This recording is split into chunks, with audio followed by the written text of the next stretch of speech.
Halo semuanya, salam sejahtera untuk kita sekalian. Perkenalkan nama saya Chandra Putra Salombe dengan NIM 21090750101 dari kelas B. Berikut presentasi saya mengenai seminar konsentrasi berupa hasil penelitian saya dengan judul Analysis of Indonesian People's Sentiment on Interest in Crowdfunding in the Finance Technology System, atau bahasa Indonesianya analisis sistem masyarakat Indonesia terhadap minat melakukan crowdfunding dalam sistem finance technology.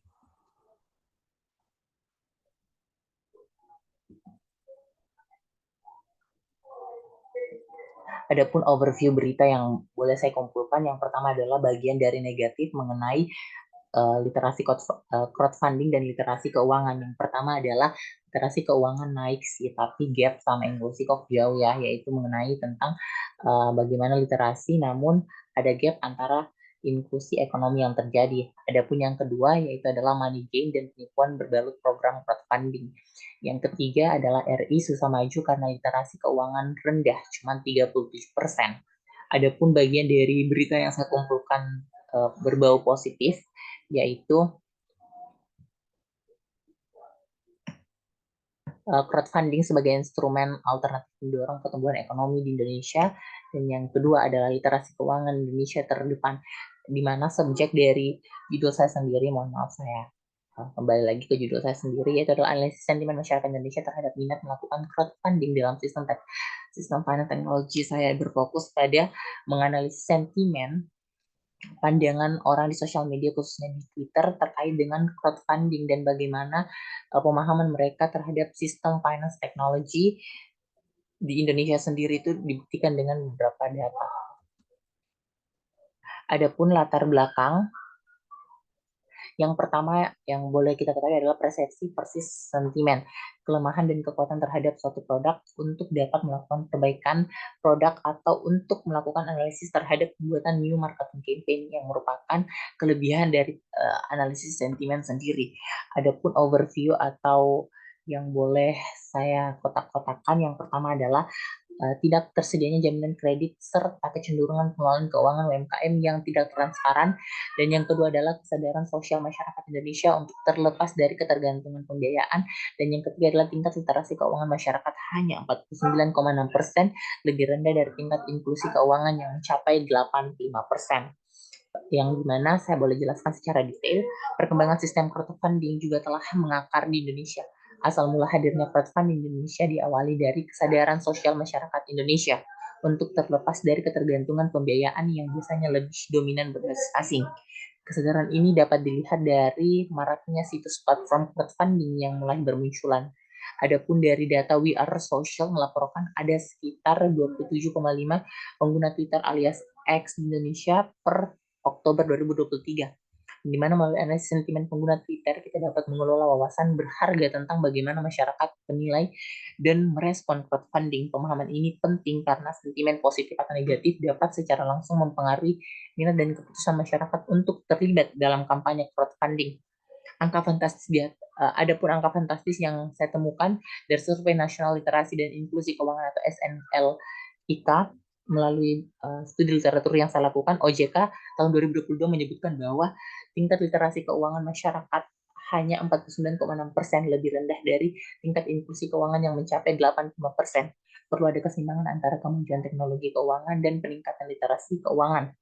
Ya, mengapa demikian? Hal ini menunjukkan bahwa betapa sedikit masyarakat umum yang menyadari pentingnya literasi keuangan sebagai keterampilan seumur hidup.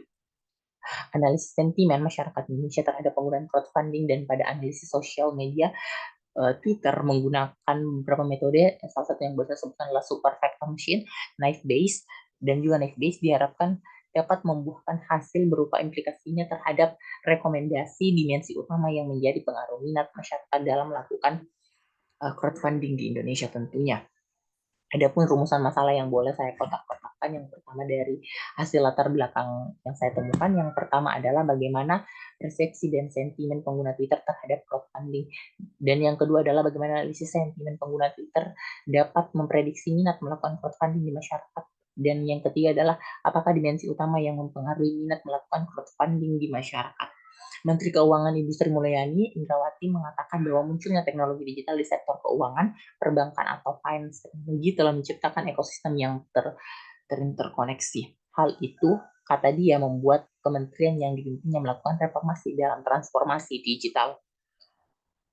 Selanjutnya yaitu adalah maksud dan tujuan output yang dihasilkan dari layanan ini apakah sudah menyasar dengan baik apa belum. Misunderstand better than the truth. Mari kita lihat dari overview poin 1, 2, dan 3. Yang pertama adalah poin pertama, mengidentifikasi persepsi dan sentimen pengguna Twitter terhadap minat melakukan crowdfunding. Dan yang kedua adalah memprediksi adopsi dan penerimaan crowdfunding di masyarakat dengan menggunakan metode analisis sentimen. Yang ketiga adalah merekomendasikan dimensi utama yang menjadi pengaruh minat masyarakat dalam melakukan crowdfunding di Indonesia. Selanjutnya ada keluaran kegiatan yang diharapkan dari analisis penelitian ini, yaitu yang pertama adalah memberikan pemahaman yang lebih baik tentang crowdfunding kepada masyarakat Indonesia dalam menghadapi perkembangan crowdfunding dan fintech. Dan yang kedua adalah hasil prediksi yang dapat membantu platform crowdfunding, pengusaha, dan investor untuk mengembangkan strategi yang lebih efektif dalam menarik minat masyarakat dan meningkatkan partisipasi mereka dalam bercrowdfunding melalui analisis sentimen di Twitter, bagaimana pengguna menanggapi dan bersikap dalam cuitannya di Twitter. Dan yang ketiga adalah merekomendasikan strategis yang dapat meningkatkan partisipasi dan kepercayaan masyarakat terhadap crowdfunding. Faktor-faktor seperti kepercayaan, transparansi, manfaat dapat diidentifikasi dan dianalisis, sehingga stakeholder dapat fokus pada aspek-aspek yang paling penting dalam mempromosikan crowdfunding di Indonesia. Selanjutnya ada metodologi, itu terkait dengan judul penelitian, makalah analisis sentimen atau penggali opini adalah proses menganalisis teks dalam jumlah besar untuk menentukan apakah teks tersebut mengekspresikan sentimen positif, sentimen negatif, atau sentimen netral. Yang pertama adalah jenis data, yaitu sumber data primer. Jenis data yang digunakan dalam penelitian ini adalah data primer. Data primer yang digunakan adalah data yang diolah dalam proses pengelolaan data dan untuk mengetahui tanggapan atau persepsi pengguna terhadap pelayanan yang diberikan oleh aplikasi Twitter, di mana jumlah sampel yang digunakan sebanyak 4.500 ulasan saja. Yang kedua adalah teknik pengumpulan data, yaitu scraping data melalui aplikasi dan studi pustaka.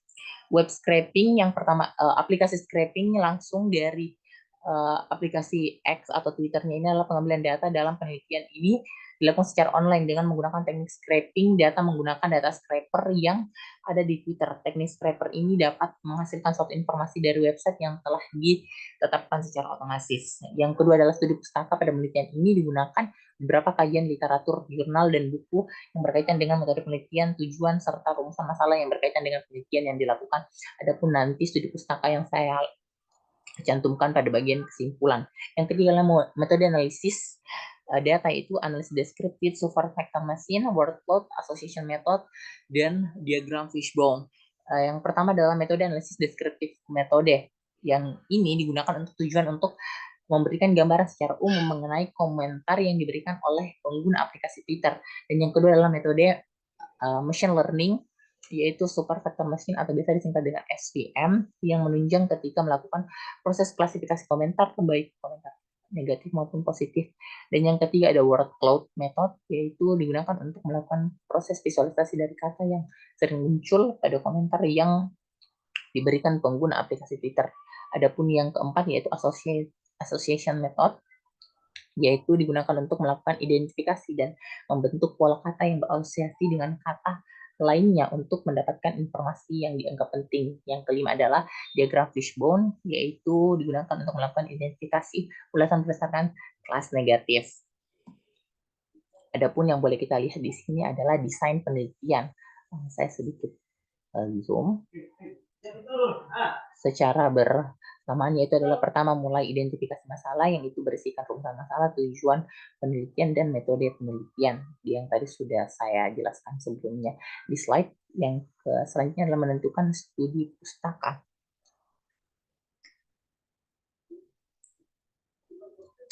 Yang selanjutnya adalah support vector machine atau memakai SVM.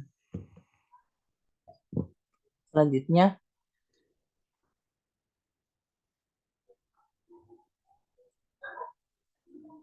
Selanjutnya adalah pengumpulan data, yaitu pada tahap ini dilakukan pengumpulan data dan dengan menggunakan teknik scraping data menggunakan software yang dimiliki oleh Google Chrome. Pada tahap ini dilakukan scraping data pada data ulasan penggunaan aplikasi Twitter mengenai kata crowdfunding.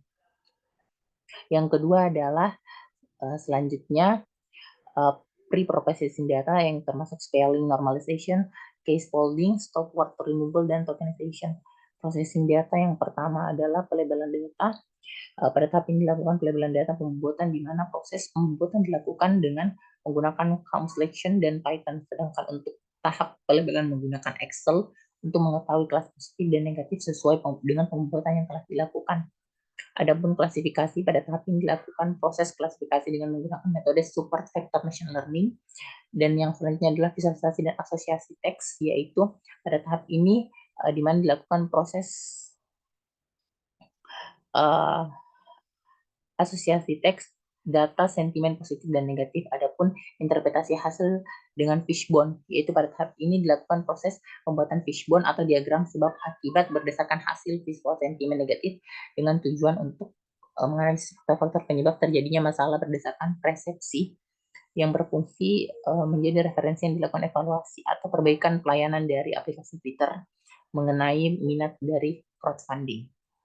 Adapun yang terakhir yaitu kesimpulan dan saran, yaitu pada tahap ini dilakukan pengembangan kesimpulan berdasarkan pengelolaan data serta analisis yang telah dilakukan serta dapat memberikan saran berdasarkan penelitian.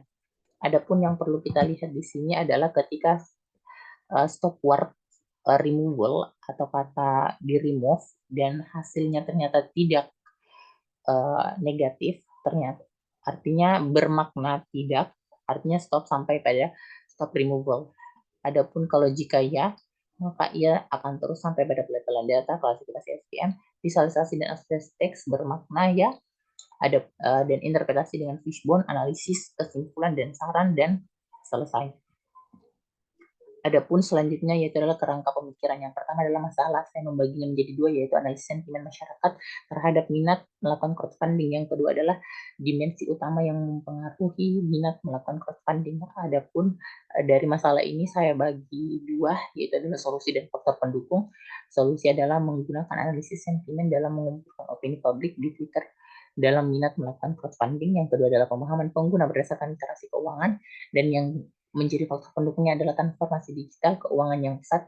Kedua adalah UMKM yang masih membutuhkan urunan dana, dan ketiga majunya fitur finance technology. Adapun solusi jika keluarannya adalah sebuah metode, yang pertama adalah scraping data, processing data, yang selanjutnya adalah spelling normalization, case loading, stop word removal, tokenization, pelabelan data, klasifikasi SVM. Adapun visualisasi, dan jika situasinya tidak, maka berhenti sampai di situ, dan namun jika situasinya ya berlanjut sampai dengan interpretasi, dan dengan fishbone. Adapun tujuh adalah analisis, yang ke-8 kesimpulan dan saran, yang ke-9 adalah selesai. Dan output dari penelitian ini adalah hasil analisis terkait sentimen pengguna Twitter dalam minat melakukan crowdfunding. Adapun kesimpulan yang boleh saya simpulkan, yaitu adalah memahami persepsi dan sentimen pengguna dapat membantu platform crowdfunding untuk merancang fitur dan layanan yang lebih sesuai dengan kebutuhan dan harapan masyarakat. Meningkatkan transparansi dan kepercayaan dapat menjadi langkah strategis untuk menarik lebih banyak pengguna. Penelitian ini memberikan pemahaman yang lebih baik tentang crowdfunding sebagai bagian dari perkembangan finance teknologi di Indonesia. Dengan demikian, masyarakat dapat lebih siap dan percaya diri dalam berpartisipasi dalam kampanye crowdfunding, baik sebagai pendukung maupun sebagai penggalang dana. Adapun key yang boleh kita lihat dari tadi adalah crowdfunding, adopsi dan penerima, dan dimensi utama. Adapun input yang boleh kita bersama-sama juga lihat ya adalah komentar, waktu, dan rating yang menjadi penilai dalam analisis sentimen ini. Adapun daftar pustaka yang saya rasa ini yang paling penting dimasukkan dan menjadi bagian inti dari penelitian terdahulu saya dalam melakukan analisis ini. Mungkin sekian dari saya, kurang lebihnya mohon dimaafkan. Salam sejahtera untuk kita sekalian.